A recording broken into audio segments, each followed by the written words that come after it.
honestly believe that storytelling is probably the best way to inspire people and change their lives for any teachers. And sometimes I get caught in the predicament of, should I tell my story because I've already told it before? Which part of my story should I tell because there's many different aspects? Which would be the most helpful? Or should I teach? Should I do the videos the same way that I coach my clients in person? And I guess the answer is for me to answer. And the answer is I'll go with what feels right. And I'm kind of in the mood at the moment where storytelling feels the best way. And it's therapeutic for me, and I know it'll be therapeutic for everyone. And all the answers are in the story. Because I love listening to David Goggins and many teachers like David Goggins, Jeff Thompson, Les Brown, Tyson Fury, Bruce Lee, and many more inspirational people. So I never really get bored of hearing their story. And I like it when they talk about their struggles, and I like when they talk about their successes and the things that they've been through. So everybody's the same in that regard, and I honestly believe that deep down everybody wants to tell their story, but most people don't tell it because they're scared to tell their story. Because if you're going to tell your story and you're not going to lie, you have to talk about parts of your story that you're ashamed of, that you're not comfortable with, that you're embarrassed about, the mistakes you've made, the successes. So it's quite an uncomfortable process. But I've learned in my life, if you want to be happy and you want to find meaning and you want to stop caring what people think, you have to work through those uncomfortable emotions, because if you don't, you stay comfortable. Okay, you keep your story inside, you hide these things from people, but you don't grow as a person. So I choose not to live like that. I tried that for the first 15 years of my life. It made me depressed, it made me suicidal, and it made me not like living, it made me not like myself, and it made me not really want to interact and build relationships with other people. So I'm going to go back to my story at a certain pivotal point. I was almost touching age 28, and I was in a place in my life where I really wanted to change my life. I was afraid, I was going through a difficult time. There was 3 different areas of my life that I was struggling with, and every man at some point will struggle in these 3 areas, or one of the 3. The first area was I didn't have a girlfriend, I didn't have a relationship, and that made me feel lonely, and I didn't like that. So I was single, not out of choice, but out of fear and the wrong mindset and limiting beliefs and insecurities and low self-esteem. Secondly, I was living at my parents' place, which was comfortable. I love my parents, they're brilliant, they're really accommodating, but I didn't feel good about myself because I was a 27, 28-year-old man who didn't have his own independence. I didn't have a room, I didn't have a place. So that was getting me really down, on top of not having a girlfriend. The third one was I didn't have much money. I was trapped. I had big fears around making money, and I had a lot of beliefs told me that I didn't deserve it and it wasn't possible for me because I grew up relatively poor, and I had it in my head that I'm only allowed a certain amount of money. So 3 areas were bullying me, and my demons were surfacing in these 3 areas, and they were blackmailing me, and they were shaming me, and they were guilting me, and they were making me feel terrible, and they were telling me that if people knew these things about me, they'd think I was a terrible person, they'd use it against me, to find my weaknesses, they'd attack me, they'd hurt me, all the rest of it. So not having much money, not doing a job that I love, not having my own apartment, not having a girlfriend, these things were beating me into the ground. But the great news is I had passion. I was ambitious. I was always ambitious from as far back as I can remember as a kid. I had a drive. I knew I wanted to do something great. I knew I wanted to do something that no one would believe that I could do. Even a part of me didn't believe it. I didn't believe I could do anything extraordinary. I've seen other people doing it. I admired them. They inspired me. I watched them, actors, people around my area, people that broke out of difficult situations. But when I actually looked at myself, there was a part of me that thought it's not possible for me. And then when I would try and challenge it and say why, it would say, well, because you're that person, you're Jonathan, you're the loser, you're the coward, you're socially awkward, you're nervous, you're shy, you're scared, you care what people think, you were dumb at school, you failed at school. I had all that to contend with.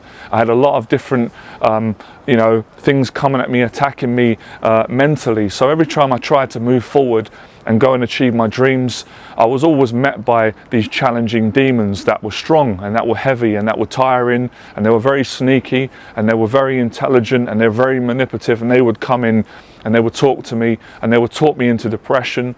And they would scare me out of taking action on my dreams, and they would create stories, or they would put me in certain situations where a friend criticized me, or maybe a parent criticized me, or a school teacher, and that would hurt me. So it would just open up the wounds that I was carrying, and it would just get to a point where it would be so painful, it would be so shameful, it would be so overwhelming, I just would want to block it out. So I'd go and watch movies, I'd watch porn, Maybe recreationally take drugs, drink, go out, be around negative people, occasionally get into fights or go into environments where people would start fights. So I was trying to escape it because I couldn't deal with it. So getting to rock bottom and hearing Les Brown's message and his story, it inspired me beyond my demons and my fears. It lifted me out of the mindset that I was in, which was always, what will people think about me if I try and start my own business? What will my family think about me? What will the area think about me? What will my class think about me? What will my friends think about me? What will everybody think about me? What will society agree with what I'm doing? Will I be allowed? So in my mind somewhere, I was seeking approval.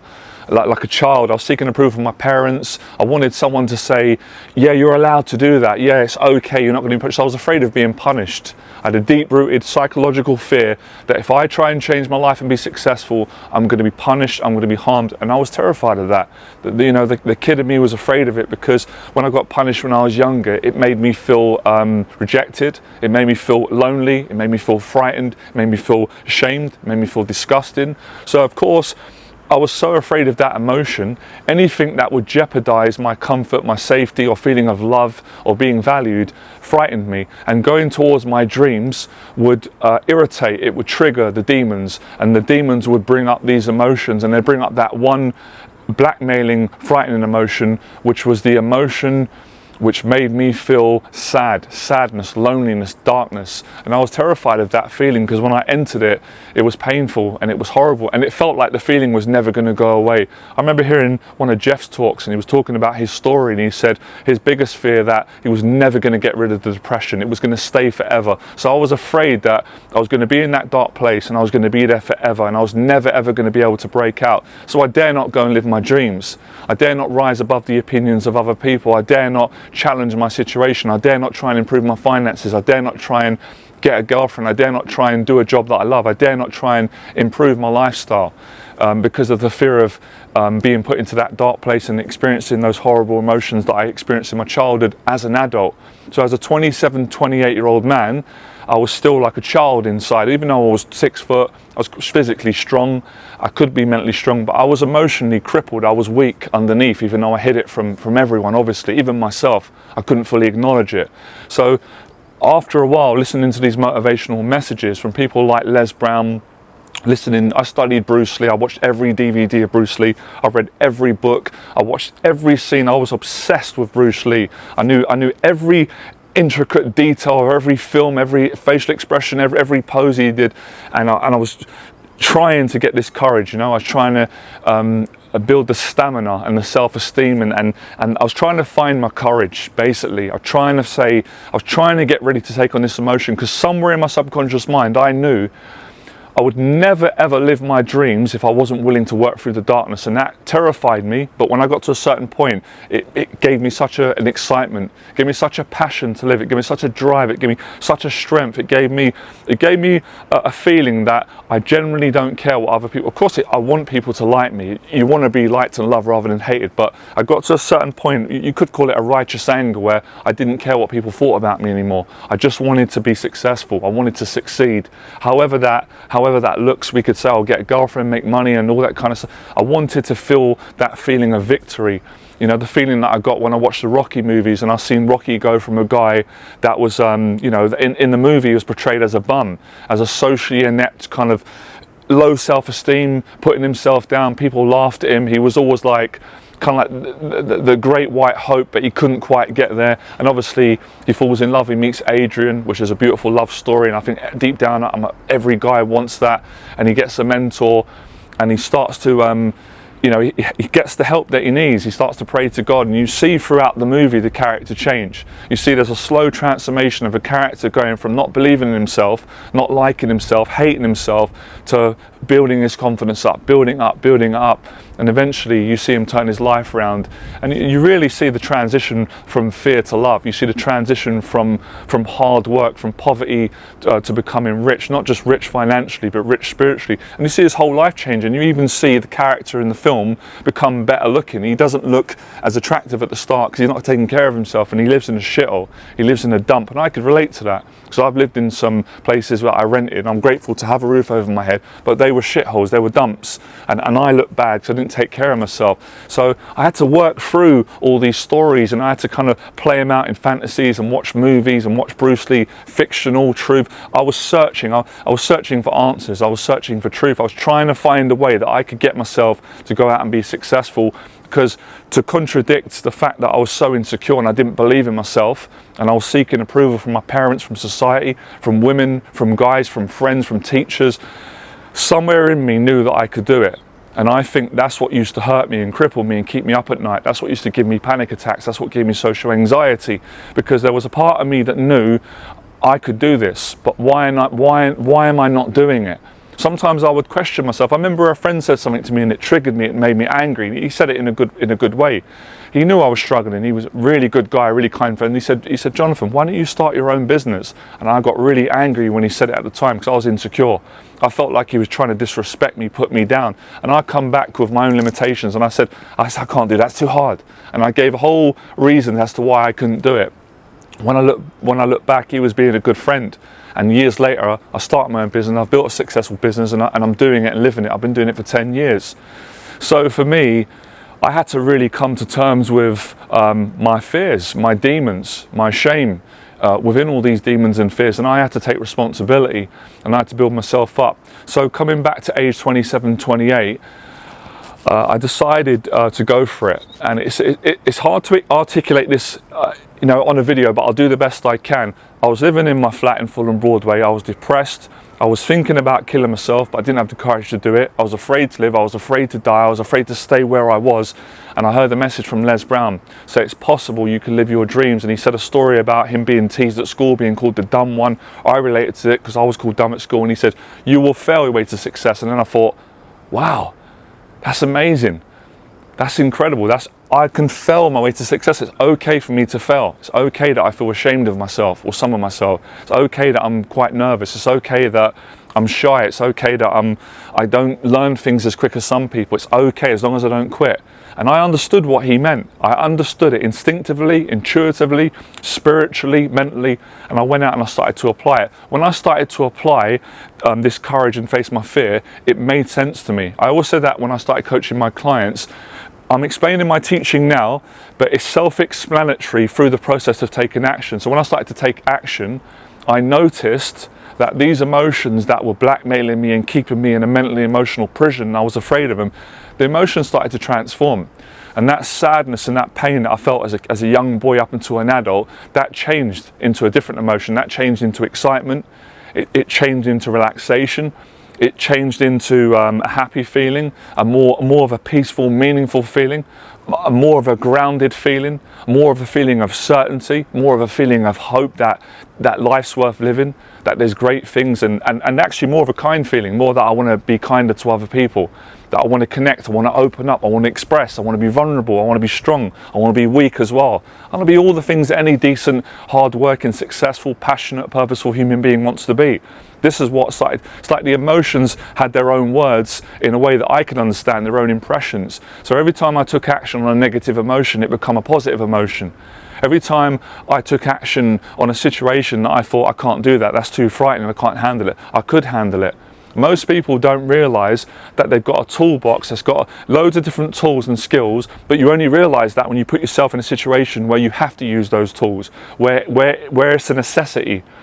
And the tools that I had was extreme courage, excellent social skills, excellent communication skills, great listening skills, great timing, great presence, great kindness, great understanding, spontaneity, movement, speed. I had all these things that I didn't believe for so many years that I had, because every time I tried to express these, I got shut down, I got bullied, I got laughed at, I got criticised. But as I started to build myself, Where before the criticize used to break me and shame me and make me afraid, it didn't break me and shame me no more.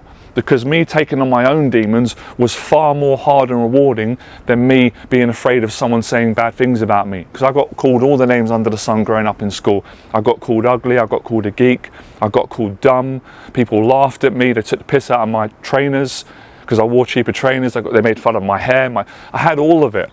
So I've been through all of it. So facing my own demons was more difficult, more rewarding. So it enabled me to iron out past pains, past insecurities. And I got to a point when I was 28 and a bit where I'd taken so much action that I got myself into a good place. I wasn't quite there yet, but I was in a great place. I didn't want to kill myself anymore.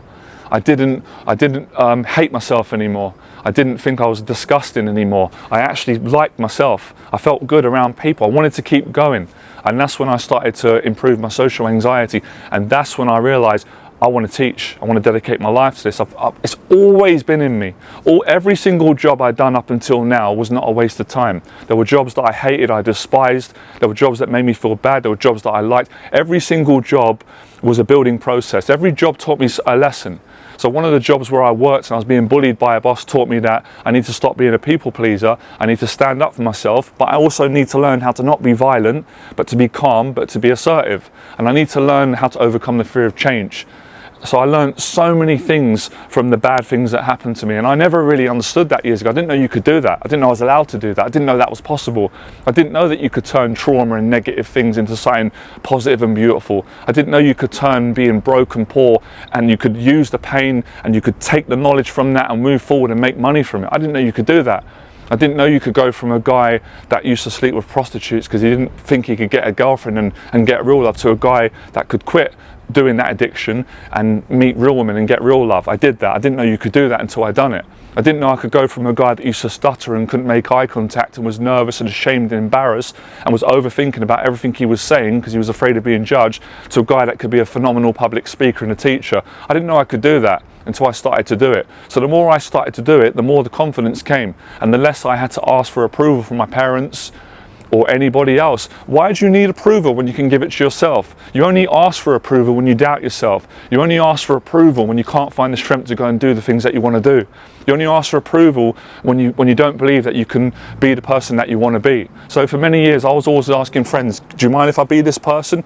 Is that okay if I be confident? Would that upset you? I won't do it if it upsets you. That's how I was for so many years. And I knew it at a certain point, but I couldn't look at it. It was too painful. So I honestly believe that we go through times in our life where we are not able to look at our flaws, our weaknesses, our pains, because it's too painful. That's why we've got to build up the stamina and the confidence and the awareness and the intelligence. So when we feel ready, I'm ready to look at it now. I'm ready to look at my dirty laundry and clean it out. I'm ready to look at my shadows. I'm ready to look at my dark side. I'm ready to change it. I'm ready to own it. I'm ready to admit it. I'm ready to look at my shame. And that's how you transcend from all that stuff. And that's how you grow. And when it's funny, because when I become confident, the way people treated me was completely different to how my old friends treated me. I'm not going to say my old friends treated me bad all the time, but they didn't exactly treat me good, because I thought I was a piece of trash. So that's how they treated me, and they thought that about themselves. So it was really weird to go from a guy that projected such a bad image of himself, and that got mirrored back from other people, to a guy who changed his image and felt fantastic about himself and projected that onto new people, and people saw me differently. It's really fascinating, human psychology, that we kind of get what we project. I can go into that more in another video. By the way, if you're enjoying this video, hit the subscribe button, like, share, and any comments or thoughts, leave it in the box below. So this whole journey from being 27, 28 and unsure and not having much money, I went from that to eventually attracting the girl of my dreams. She'd come into my life just at the right time. It's always when you don't expect it, but it's always just when you need it. I met the girl of my dreams, and as I met her, I was just in the process of building my confidence and building my idea, which has become a world-leading dating coach and a confidence coach. So my business was slowly starting to grow. And she was a fantastic woman. I will always be forever grateful for what she'd done for me. She encouraged me. She said she believed in me. She said, I'm great with people, I'm charming. I mean that's obvious now, but I didn't know it back then. She said I could do it, I could make money. And I did it. And we supported each other, and her life got better, my life got better, and we fell in love. And we moved in together, and we got our own place. And I built a successful business from scratch.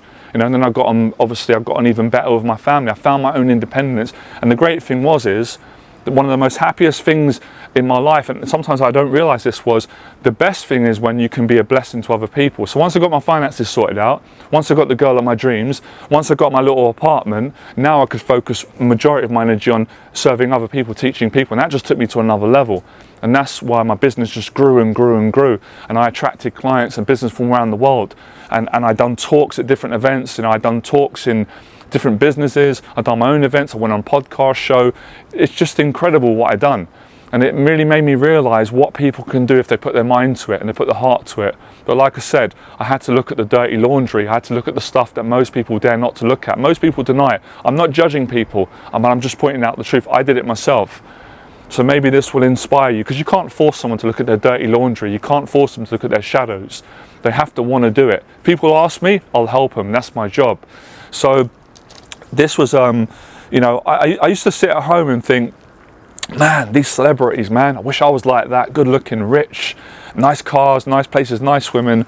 And I got to a point where it's like, there may be some partial truth in that, but that's not really what I wanted. I wanted to feel good. I wanted to become fearless. I wanted that feeling of victory. And I also wanted that feeling of defeat. I wanted to experience life properly and not protect myself.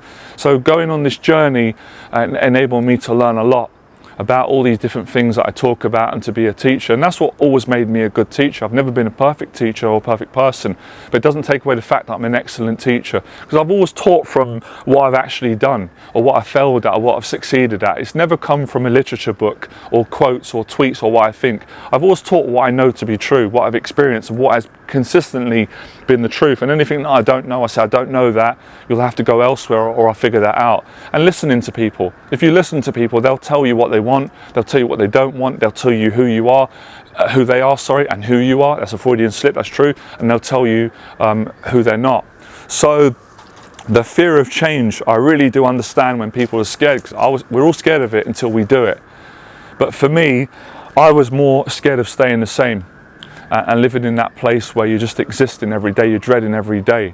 So for me, I guess it started off, I was a coward, a professional coward, and then I went from a coward to being courageous.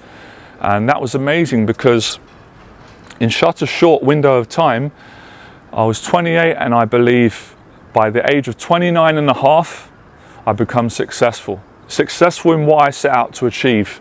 And successful for me was having a girlfriend and being in love, wonderful. Having your own place, your own independence, excellent, done that. And making money, having enough money, being financially free, not having to depend on, obviously, which is a nice thing. I'm proud, my parents are very kind, not having to borrow money, you know, because that didn't feel good all the time to do that, being able to rely on myself. So, you know, and then being successful, you know, being successful at something that people recognize as valuable, being a successful dating coach.